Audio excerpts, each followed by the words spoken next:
Bentornati e bentornate a un nuovo appuntamento dedicato a Focus Verona Economia, speciale settimana veronese della finanza. Iniziamo a parlare di infrastrutture, opere necessarie per lo sviluppo, la crescita del territorio. Sicuramente a far parlare di sé e molto in questi ultimi 2 anni c'è stato un consorzio, in particolare il consorzio LEB, che ha portato sul territorio investimenti ingenti per riqualificare il canale omonimo, canale LEB, per aggiornare lo stato dell'opera e per vedere nel frattempo cosa è stato fatto dal 2023, poi ricorderemo perché sottolineiamo questa data. Diamo il bentornato in studio al presidente del consorzio LEB, Moreno Cavazza. Bentornato presidente. Buonasera e grazie dell'invito. Senta, le faccio fare un viaggio un po' nel tempo, le faccio vedere sul sito veronaeconomia.it un articolo di inizio 2023, dicevo appunto eravamo a gennaio, c'erano queste immagini, insomma, e veniva annunciato che erano quasi terminati i lavori del primo stralcio, con la promessa che entro la fine del 2025 l'opera sarebbe stata completata. Un canale, il vostro, importante, irriguo. Adesso iniziamo anche a spiegare al pubblico che ci segue da casa che funzioni ha, come si compone. E dicevamo nel 2023 l'annuncio di quel primo stralcio. Possiamo già anticipare, magari entrando poi nel merito, che a breve ci sarà la conclusione del secondo stralcio, giusto? È corretto, presidente? Sì, correttissimo. In primavera, secondo noi entro marzo 25, sarà concluso anche il secondo stralcio dell'opera con un anno di anticipo rispetto alle tabelle del PNRR. Caspita, un'opera importante, dicevamo, perché ricordiamo al pubblico che ci sta seguendo quanto è lungo questo canale e soprattutto che impatto ha in termini di irrigazione sui territori, perché se non sbagliamo circa un terzo delle aree agricole del territorio, insomma, viene irrigato dal vostro consorzio. Esattamente. Allora il canale nella sua lunghezza è 48 km, 27 sotterranei e l'altro è pensile, che parte da Belfiore, che prende l'acqua dal canale Sava fino a Colonia Veneta, pensili a cielo aperto. Poi è una galleria sotterranea che arriva fino al Bacchiglione, a Monte Galdella, che poi immettersi fino nelle valli di Chioggia. Cioè l'irrigazione, irrighiamo circa 100.000 ettari nei 350.000 ettari che attraversiamo nella pianura veneta. Stiamo vedendo, poi magari le rivedremo anche delle immagini appunto di copertura di questo grande canale girate allora con il drone, ma dicevamo c'è stato un momento istituzionale molto rilevante a marzo, l'8 marzo, il giorno della donna 2023. Qui vediamo una foto, poi vedremo anche qualche immagine che abbiamo realizzato proprio quel giorno. Fu il ministro Salvini, insomma, a inaugurare questo primo lotto, tantissime fasce tricolore, tanti sindaci, istituzioni. Fu un giorno importante per il consorzio. Esattamente, per noi l'8 marzo 23 è stato un evento indimenticabile, perché alla presenza del ministro Salvini, il governatore, sottosegretari e tutti i funzionari anche del ministero e poi tutti i sindaci, abbiamo inaugurato la fine del primo lotto, che era un lavoro di 20 milioni di euro. E qui vediamo ancora delle immagini. Ecco, fu emozionante, no, presidente, quel giorno? Molto emozionante. Anche per lei, no? Sicuramente è una cosa indimenticabile che resterà nella vita. Anche perché non capita tutti i giorni che un consorzio, insomma, territoriale abbia questa visibilità e questa partecipazione istituzionale. Sicuramente c'è stato un evento che ci ha reso molto fieri, essere riusciti a portare tutte queste istituzioni, dal ministro al governatore Zaia, tutti i sindaci. C'è una cosa indimenticabile, molto, molto importante per il nostro piccolo consorzio. Senta, entriamo un po' nel merito di questa infrastruttura, perché stiamo parlando di infrastrutture. Diceva 48 chilometri, di cui 27 in galleria. Un'opera che ha richiesto e ha ottenuto fondi PNRR, ma che, se dovessimo calcolare, ecco, l'impatto economico che genera, voi l'avete stimato in circa 1 miliardo di euro, corretto? Correttissimo, perché questa, noi partendo, dando acqua a mezza pianura veneta, noi la chiamiamo l'arteria del Veneto, che attraversa il Veneto circa a metà, fa agricoltura di eccellenza, tutte DOP, IGP che abbiamo, e il valore economico è circa di 1 miliardo di euro. Insomma, vediamo appunto queste immagini, per chi insomma non conoscesse questa infrastruttura è davvero impattante, ha una lunghezza importante e che attraversa varie province, perché dicevamo insomma si va dalle province di Verona, Vicenza, Padova fino ad arrivare a Venezia. Ecco, perché era necessario un intervento, Presidente, rispetto a quest'opera? Perché comunque ricordiamo ha più di mezzo secolo di età, giusto? Esattamente, il canale ha circa dai 40 ai 50 anni, ormai era in condizione abbastanza, cioè che bisognava metterci le mani, perché quando riempivi l'estate avevi sempre il terrore che si rompesse qualche piastra. Abbiamo presentato i progetti, siamo stati fortunati che ci hanno pescato e abbiamo portato a casa i soldi. Noi abbiamo onorato in maniera secondo me eclatante il lavoro fatto, perché siamo riusciti anticipando un anno a fare tutti i lavori che dovevamo fare. E anche bravi ad attingere i fondi PNRR, perché non era scontato nemmeno quello, no? No, non era scontato,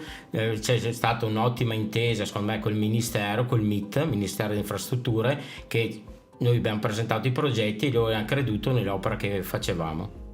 Tra l'altro un'opera importante che connessa ha anche un'attività molto importante, che è quella relativa alla ricerca. Voi siete in contatto, in sinergia, lavorate con alcuni atenei, tra cui quello di Padova e il nostro di Verona, e parallelamente avete sviluppato anche un centro ricerca. Vediamo qui una foto, tra l'altro bellissima questa struttura, magari ne vogliamo parlare, Presidente, perché è molto affascinante anche da vedere, no? A livello architettonico. Qui dentro c'è un centro ricerca. Esatto, qui a aprile di quest'anno abbiamo finito questo centro, abbiamo la collaborazione con l'Università di Padova e Vicenza, con una dottoressa nostra che è nostra dipendente. In qual modo siamo riusciti in un progetto europeo FITO a sostenere, abbiamo ricevuto dei contributi per fare un'app per dare agli agricoltori, a forma dell'agricoltore, perché diventi l'agricoltura più tecnologica, dove abbiamo visto che le aziende medio-piccole non hanno subito la necessità, ma anche il sostentamento economico per riuscire a avere questa tecnologia. Noi facciamo questo servizio alle aziende medio-piccole del territorio.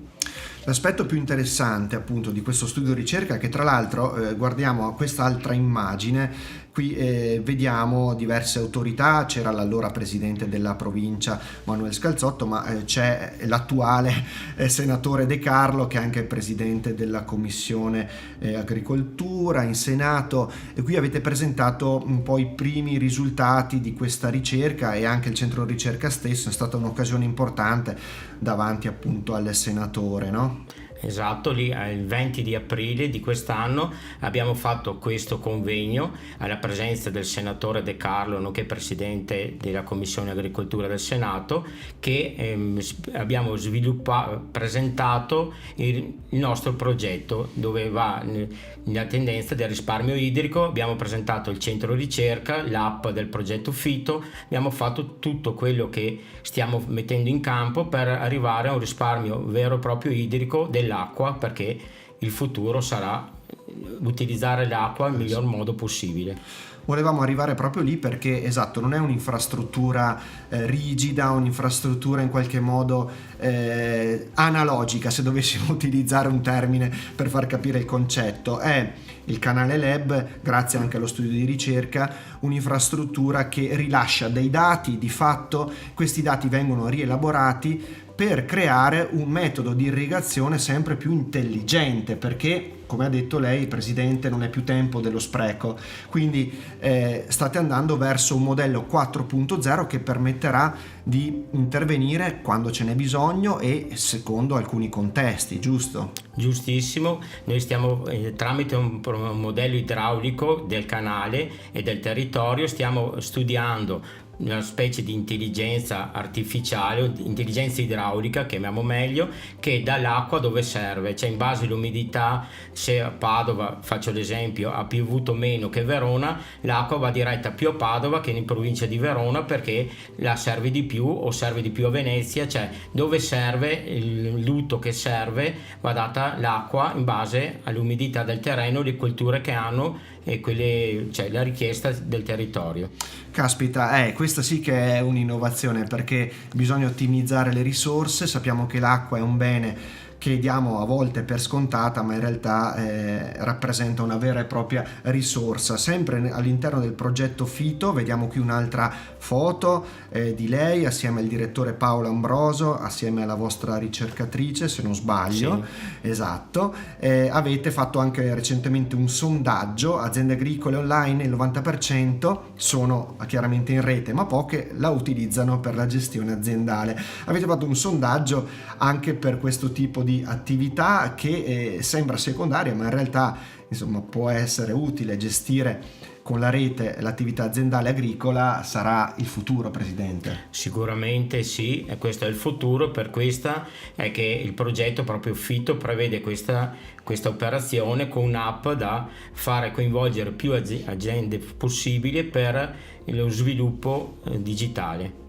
Avete interpellato ben 2000 imprese del territorio, insomma solo il 4% utilizza la tecnologia per consigli di gestione aziendale, quindi c'è la necessità insomma di sviluppare questi strumenti efficaci per ovviamente dare la possibilità a tutti di ottimizzare, perché il futuro sostanzialmente, la parola chiave l'abbiamo capito, è ottimizzazione delle risorse. Insomma, Presidente, davvero siamo quasi pronti quindi a un secondo taglio del nastro, manca poco. E poi ci saranno ulteriori fasi, perché il secondo lotto è quasi al termine, dicevamo, poi ce ne saranno un altro paio, giusto, in futuro? Giustissimo. Allora, per la primavera sicuramente finiamo il secondo lotto e faremo il taglio del nastro per la fine dei lavori del secondo lotto, che porta un lavoro di 53 milioni complessivi. Caspita. Totale, senza. Poi stiamo attendendo dal Ministero il decreto ufficiale per gli altri 16 milioni e mezzo, che comprende la pulizia del canale sotterraneo, il rifacimento totale, fanno anche delle bocche d'aria, perché è considerata la galleria più lunga d'Italia, la terza in Europa, per 27 km. E poi abbiamo altri 4 km che lo chiamiamo Lebbino, che è un canale più piccolo di dimensioni sempre sotterraneo, che porta l'acqua verso Padova nell'area termale Colli Ugani. E continuiamo insomma a vedere queste immagini bellissime dal drone, perché ci si rende conto dall'alto l'impatto che ha un'infrastruttura di questo tipo sul territorio, un impatto positivo, perché evidentemente se ci sono i campi serve l'acqua e queste infrastrutture sono imprescindibili. Opera completa, Presidente, compreso il Lebbino, diciamo, si può già dare qualche riferimento temporale o è presto? Perché poi dipende anche dal decreto. Dipende dal decreto, ma in teoria entro fine 2028-29 dovrebbero essere completati tutti i lavori. Questo è il tempo che più o meno il Ministero ci ha detto. Insomma, avete davvero messo mano a un'infrastruttura che ha mezzo secolo e che potrà garantire adesso la continuità di irrigazione per tanti e tanti anni, no? Sicuramente, cioè l'irrigazione penso che fatto come l'abbiamo fatto adesso, minimo per altrettanto tempo, non dovrebbe avere nessun problema. È stato fatto davvero un lavoro importante e noi eravamo là quel giorno, anche l'8 marzo 2023, ed effettivamente ritrovarsi nell'alveo del canale ci si rende conto anche dell'impatto e della cantieristica che è stata utilizzata, insomma davvero un'opera infrastrutturale importante. Presidente, la ringraziamo per questo aggiornamento, ci ha già dato la notizia sostanzialmente, no? Che tra poco sarà completato il secondo stralcio importante, il secondo lotto, e quindi l'attendiamo qui prossimamente per festeggiare insieme, magari anche al direttore Ambroso, questo secondo traguardo importantissimo. Grazie a voi dell'opportunità che ci avete dato. Ringraziamo Moreno Cavazza, presidente del Consorzio LEB, per l'aggiornamento che ci ha fornito su quest'opera infrastrutturale importante per la provincia di Verona, ma non solo, avete capito, anche Vicenza, Padova e addirittura Venezia, e noi ci vediamo alla prossima puntata.